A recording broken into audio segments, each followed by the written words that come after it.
Convido a Santa Amada Igreja para a leitura do Dia do Senhor 6. O Dia do Senhor 6 é um pouco longo, irmãos, então basicamente será apenas a leitura, tá? Nós já passamos pelo catecismo, a introdução do catecismo, de qual é o nosso único consolo na vida ou na morte.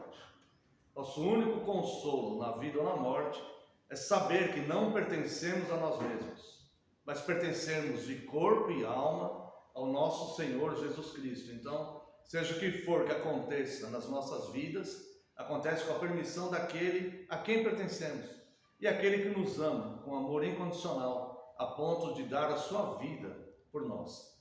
Depois, nós entramos na primeira parte do catecismo, Dia do Senhor 2 ao Dia do Senhor 4, onde é abordado a nossa queda, os nossos pecados e a nossa miséria. E agora estamos na terceira parte, que é a cristologia do catecismo, que vai apontar o que é necessário então, o que nós precisamos, o que deve acontecer para que nós não sejamos condenados com o mundo. E no Dia do Senhor 5, nós começamos a estudar a nossa salvação. Nós vemos que nós, por sermos pecadores, nós não podemos satisfazer a justiça de Deus. Deus é santo, reto, e Deus não aceita o pecado. Os olhos de Deus não podem sequer contemplar o mal. Deus abomina e detesta o mal. E nós fomos condenados por pecado, por erros.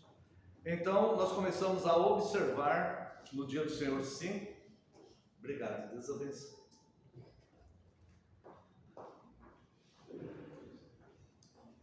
Nós começamos a observar no Dia do Senhor 5 a necessidade de um Salvador.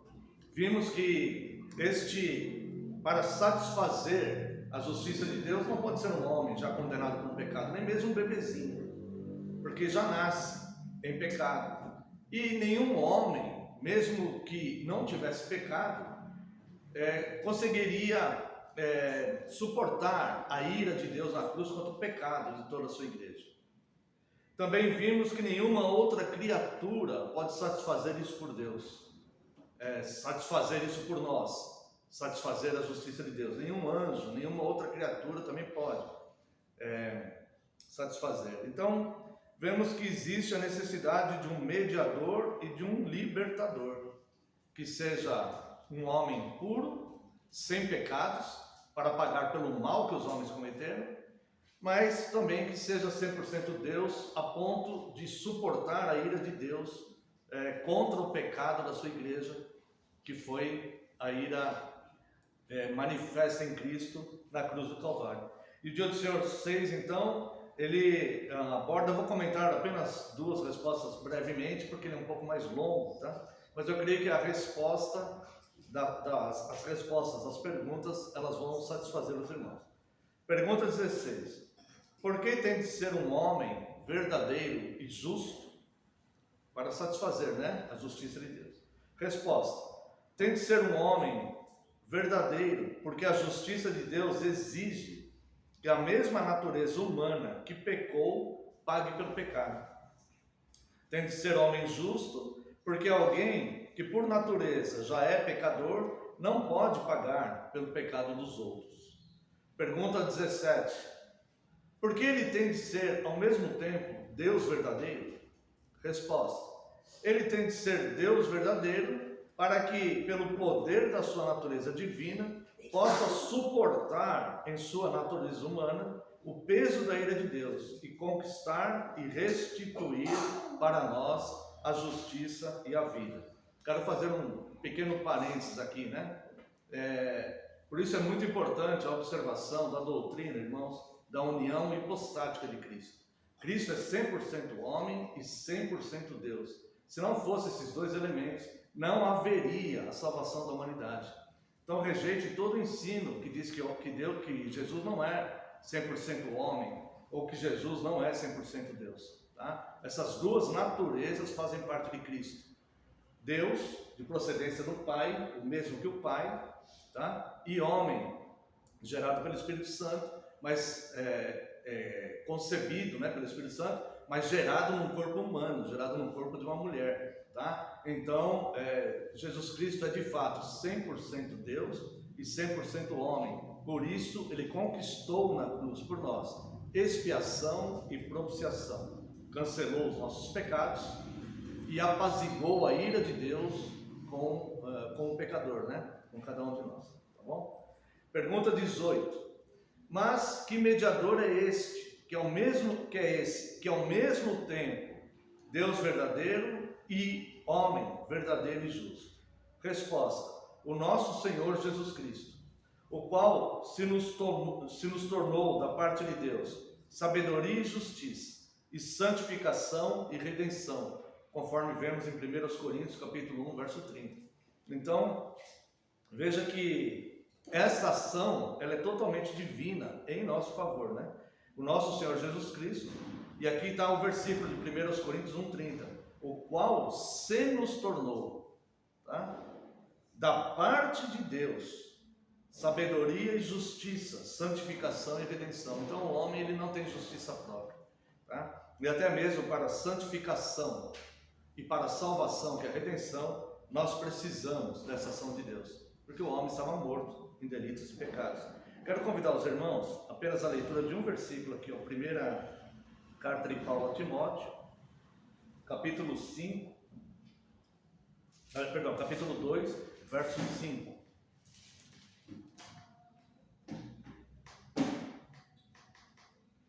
Porquanto há um só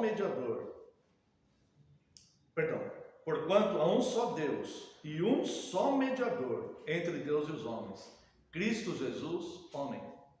Tá? Então veja que aqui Cristo já havia ressuscitado, já havia sido assunto ao céu há muito tempo, tá? E Paulo diz: porquanto há um só Deus e um só mediador entre Deus e os homens, Cristo Jesus, homem.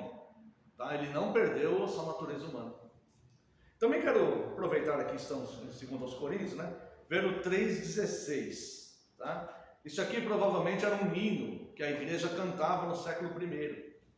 E o apóstolo Paulo, ele coloca esse trecho desse hino aqui nessa carta a Timóteo. Evidentemente, grande é o mistério da piedade. E ele descreve então aqui elementos sobre Cristo. Aquele que foi manifestado na carne, se tornou homem, foi justificado em espírito, contemplado por anjos, pregado entre os gentios, crido no mundo, recebido na glória. Então, é este Senhor Jesus Cristo, que é o único que pode satisfazer os nossos pecados diante de Deus, o único que pode satisfazer a justiça de Deus, de tal forma que Deus, quando olha o mundo, ele vê os ímpios e a sua ira se manifesta contra os ímpios, que estão mergulhados em pecado. Mas quando ele olha para a sua igreja, ele olha aos justos, ele vê os méritos de Cristo.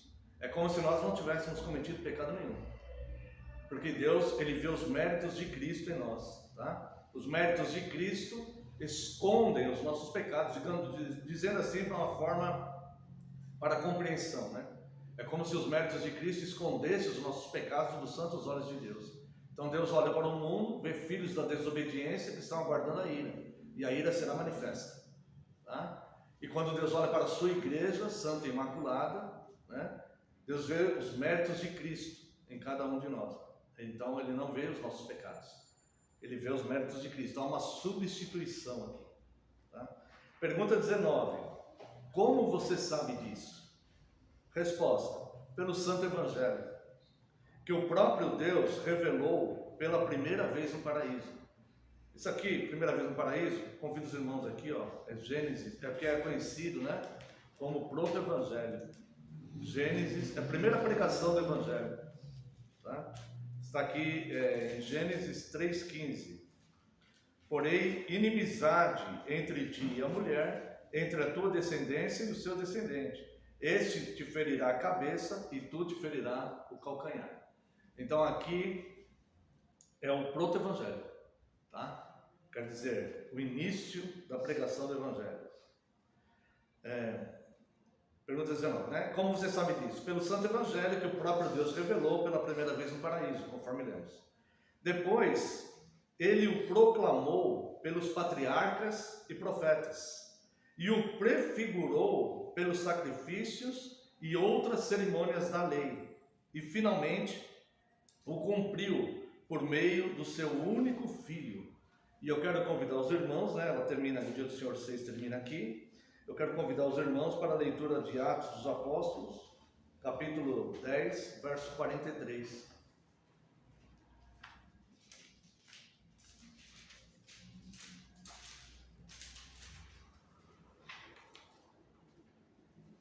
Atos 10, 43.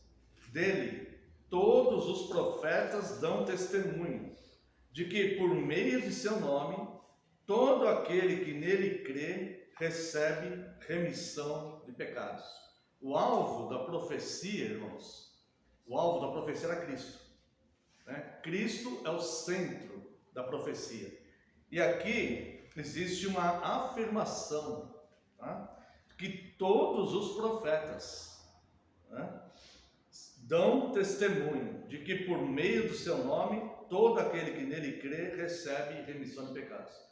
Todos os livros de todos os profetas existe cristologia ali. Às vezes é difícil de achar, mas existe cristologia ali porque todos os profetas deram testemunho acerca de Cristo. Que o Senhor Deus abençoe essa pequena palavra e que gere em nós gratidão a Deus. Gratidão a Deus por ter enviado Cristo.